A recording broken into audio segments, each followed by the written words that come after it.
Welcome to another episode of Kutis Around the World, where we travel to every corner of the globe, searching for the coolest stories, fun facts, and a whole lot of kindness. Pack your imagination, explorers. Today, we're going to a place filled with ancient wisdom, delicious food, and stories that feed the soul. We're heading to Israel, but this story isn't about desserts or falafel. Nope, it's about spoons. Yes, spoons.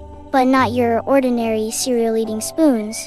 These spoons are long, like giraffe-neck lawn. Let's dig in. Storytime starts now. Long ago, in a world just like ours, but a little more magical, two groups of people lived in two very different places. One place was called the Hall of Happiness, the other, the Hall of Sadness. Both places had long tables filled with food.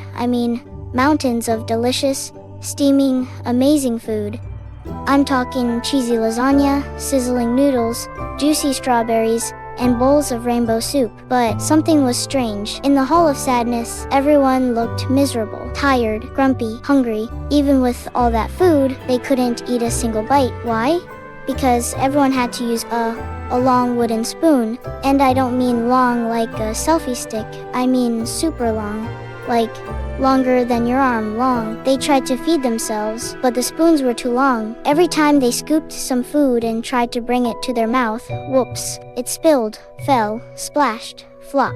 They fought, they cried, they gave up. But then there was the Hall of Happiness. Same table, same food, same long spoons. But everyone was laughing, sharing, dancing, and eating. How they weren't feeding themselves. They were feeding each other. They reached across the table. They helped. They smiled. They said, "Here, friend, you first." And that tiny change from me first to you first turned sadness into joy. Alright, explorers, it's imagination time. You had a super long wooden spoon. What would you do with it? Would you feed your bestie a giant meatball? Would you toss grapes to a giraffe? Would you create a spoon orchestra? Close your eyes for 5 seconds and imagine.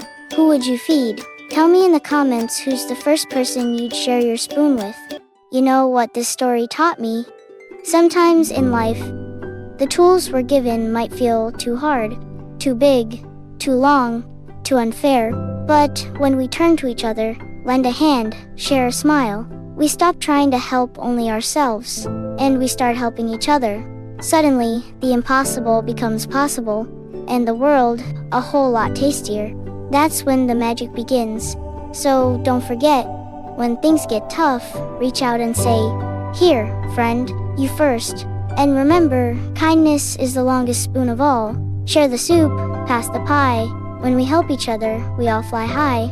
No matter how big the spoon, kindness always finds a way.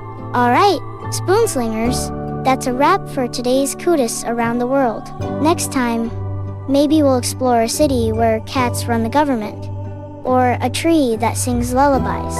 Stay curious, stay kind, and always remember, the world is better when we feed each other. Bye-bye.